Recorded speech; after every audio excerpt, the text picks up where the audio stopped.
Distinguished President of the General Assembly, Excellencies, ladies and gentlemen. It is an honor to brief the General Assembly for the first time under the agenda item Prevention of Armed Conflict since I took over my role as head of the international, impartial, and independent mechanism to assist in the investigation and prosecution of persons responsible for the most serious crimes under international law committed in the Syrian Arab Republic since March 2011. I particularly welcome the presence of His Excellency, Minister of Foreign Affairs, Mr. Assad al-Shabaini, to this debate. Mr. President, the events of 8 December 2024 marks a pivotal moment in Syria's history. As the United Nations Secretary General said, it is a flame of hope that must not be extinguished. The end of more than 13 years of conflict and of 50 years of authoritarian rule constitute an opportunity to build a future Syria on justice and the rule of law. These are the founding principles enshrined in the 2016 resolution that created the mechanism in this very assembly. Member states of this assembly called for ensuring credible and comprehensive accountability for international crimes committed in Syria in order to bring about reconciliation and sustainable peace. The changes we witnessed in December constitute not only a pivotal moment for Syria and Syrians, but one for the world. At a time when impunity prevails in many situations where atrocities are committed and when the international legal order is under threat. The mass atrocities and human rights violations committed in Syria dominated headlines for years until they were overshadowed by other events, until it seemed that impunity had prevailed and justice had lost. For 14 years, despite the selfless and dedicated commitment of Syrians to document their suffering and demand accountability, hope for justice waned. One bright light was the will of member states to create the mechanism, and another was provided by those among you who, through universal jurisdiction, doggedly pursued accountability. Now, a new reality can give rise to the fulfillment of that hope. For these reasons, I am eager to hear from Excellency Mr. El-Shabani and from all of you in today's debate how we can address the situation in Syria together. At the mechanism, we are ready to play our part as a partner going forward.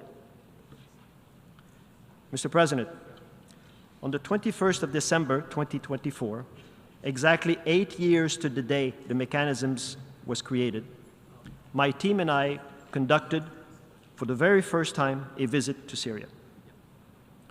This initial diplomatic engagement started a constructive dialogue and exchange with the Syrian authorities, in particular with His Excellency Mr. El-Shabani and his team, which continues to this day. We are grateful for the warm and welcoming reception, for the expressed commitment to work with us, for the designation of a focal point, and for the ongoing dialogue. The mechanism requires permission from the authorities to operate in Syria. Our mandate is unique. To support criminal accountability efforts, our work must withstand the scrutiny of a criminal judicial process. This is the same approach we follow with all member states of the United Nations, in full respect of their sovereignty, whether regarding the collection and preservation of evidence or the conduct of witness interviews. During my visits, we observed massive volumes of documentation urgently in need of preservation, including the original Caesar files. They constitute evidence of the industrial scale of the use of torture, of individuals whose abuse and ultimate deaths were documented to give them a veneer of legitimacy. We welcome the measures taken by the authorities to protect such data and to restrict and regulate access to sites that are holding valuable information and evidence which could help demonstrate the criminal liability of those individuals most responsible. We also welcome the plan to appoint a Transitional Justice Commission and a Missing Persons Commission to facilitate Syrian-led dialogue on existing and future justice opportunities. In this context, I would like to stress that the mechanism is coordinating closely with the Commission of Inquiry and the Independent Institution on Missing Persons, and I am particularly pleased that my colleagues, Commissioner Hani Megali and Assistant General Carla Quintana, are present here today. While we have separate mandates, they are mutually reinforcing and complementary. I'm personally grateful for the Commission's documentation and public reporting under difficult circumstances over the year, and I strongly welcome the creation of the Institution on Missing Persons, and we remain committed to assisting them in their work going forward. Mr. President, the mechanism was established to advance justice and accountability for the most serious crimes under international law. We are well placed to assess and preserve evidence, interview witnesses, and conduct analysis of the data, as well as other investigative activities that would directly support existing and future justice efforts.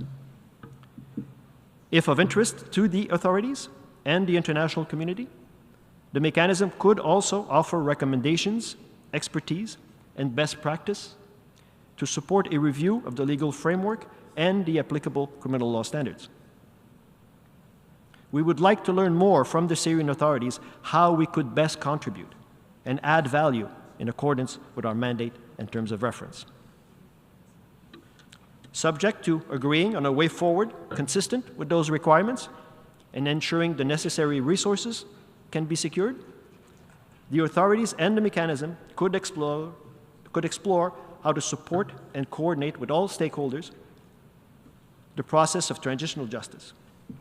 This could include considerations related to the digitizing of evidence, creating databases, advancing international judicial cooperation, facilitating the trainings of judiciary, aligning serious criminal code and other procedures with international standards, and developing systems for witness and victims support.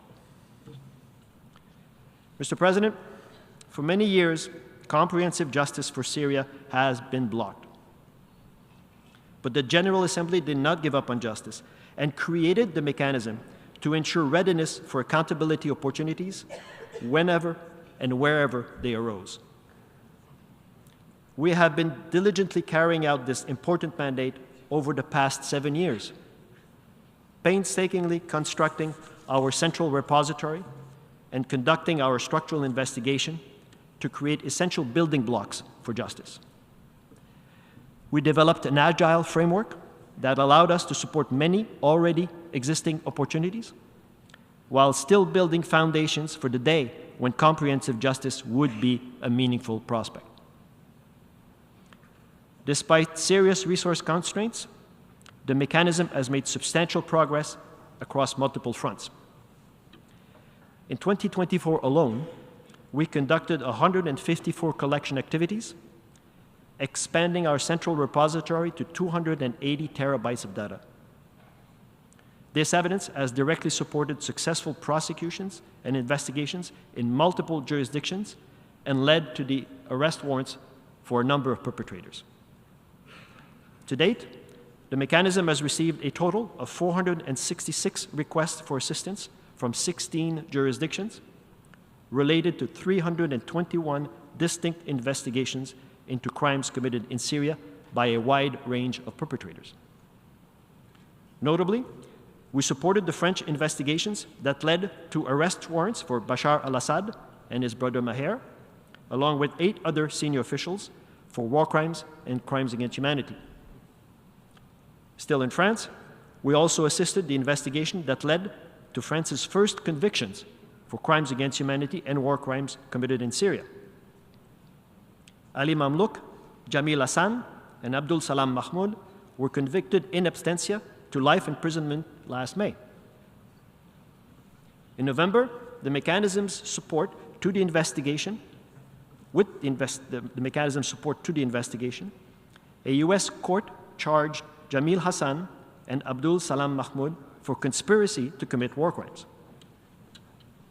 The mechanism also contributed an analytical brief to a case against Syria for torture, which started in December before another U.S. court. The German judiciary has benefited from the mechanism's contribution to cases, which led to new conviction pronounced in December 2024, and is currently conducting 5 trials into crimes against humanity or war crimes committed in Syria with the active support of the mechanism. The mechanism also contributed to the judicial proceedings that led to the very first convictions for genocide committed in Syria by a Dutch court in December 2024 and a Swedish court in February 2025. We continue to support other trials scheduled for this year in France, Sweden, Germany, the Netherlands, and in additional countries that we cannot disclose at the moment.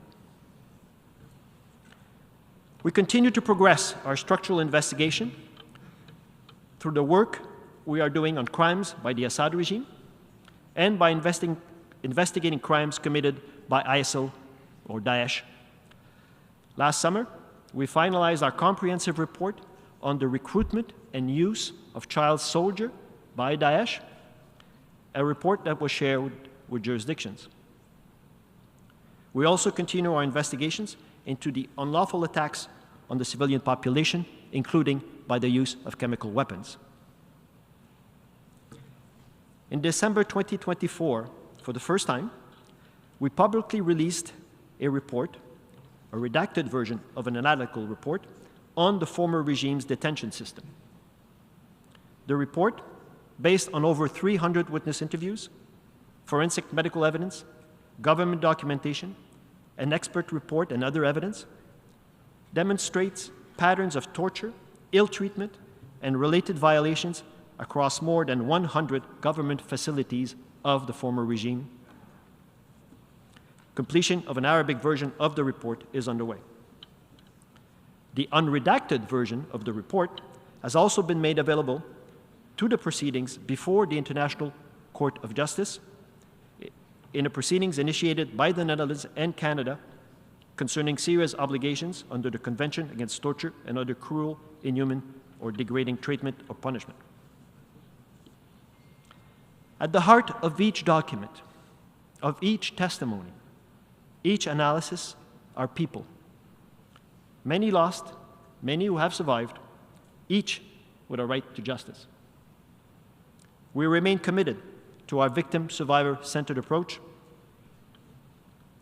and recent efforts, including review of our gender strategy to further address the specific challenges faced by women detainees, highlighted in our detention report, to implement our strategy on children and youth, and to initiate further external consultations on the strategy with experts from across the UN system and NGOs, and to the tagging of information related to the missing persons in our systems, helping to clarify the fate of those thousands who've disappeared during the conflict.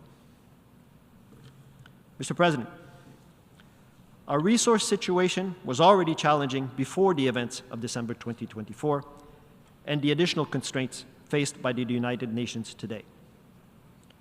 Our regular budget has not increased since 2020, despite our growing workload and the changed realities in Syria. We are facing a funding gap of $7.5 million for 2025, which may increase once we better understand the situation in Syria and have clarity on the extent to which we can conduct operations there in furtherance of our mandate. In 2024, we had to cut 18 positions, affecting our work.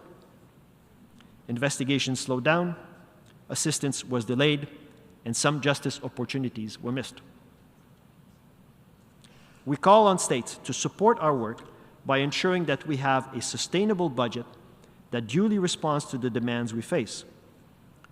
We encourage states to consider making voluntary contribution, ideally multi-year commitments, so we can maintain our level of support and react expeditiously when new opportunities arise, including operations in Syria in accordance with permission by the authorities.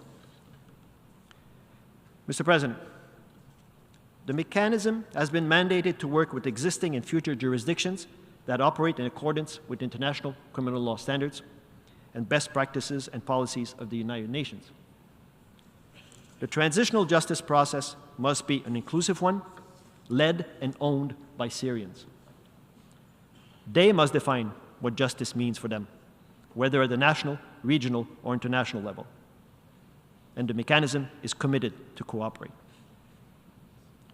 While Syrian-led and Syrian-owned, such effort could and should be supported by the international community. We have learned how to address situations of mass atrocities, from Rwanda to former Yugoslavia, from Cambodia to Liberia.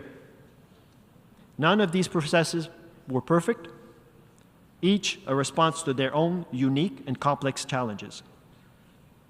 They cannot and must not be seen as a blueprint for Syria, but can help pave the way forward. We must all recognize the enormity of the challenges now facing the authorities in Syria, and the stark reality that the needs of the living must be addressed as a priority. It would be futile and indeed self-defeating not to recognize that accountability can only occur if it is part of a holistic response to these concrete challenges. The support of the international community must therefore be comprehensive and responsive to Syria's needs and priorities. However, as His Excellency Minister Shabani himself told me, victims must believe that there is hope for justice. Otherwise, violence may appear to be the only remedy. In turn, such violence may well threaten the fragile state of the country, directly affecting those in Syria and those who may consider returning. The mechanism stands by to contribute. Justice in Syria is no longer an abstract aspiration and a distinct political goal. It is a concrete opportunity. Let us not lose this momentum, but seize it fully. I thank you, Mr. President.